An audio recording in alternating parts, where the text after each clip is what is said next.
Take our lead, let's help you make your mark. Our goal is your satisfaction. Let us show you the way.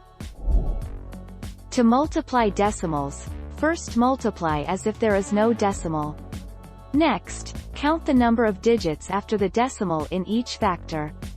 Finally, put the same number of digits behind the decimal in the product.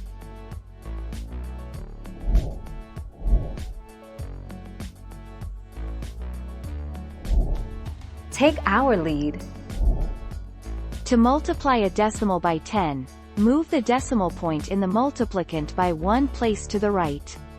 Here we multiplied the number 834.7 by 10, so we move one place to the right.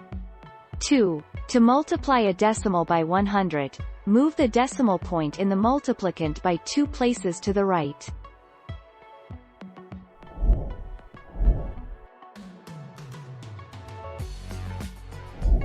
Let's help you make your mark. Multiply the numbers just as if they were whole numbers. Line up the numbers on the right. Do not align the decimal points. Starting on the right, multiply each digit in the top number by each digit in the bottom number, just as with whole numbers. Add the products. 28 October 2020.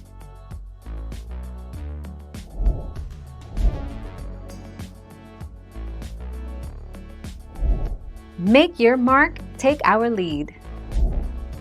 When multiplying a number by a decimal less than 1, the product will be smaller than the number being multiplied.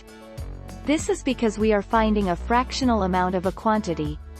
For example, 0.1 by 0.8 equals 0.08, because the question is asking us to find 1/10 of 8/10. Thank you for watching. Please subscribe and hit the bell notification.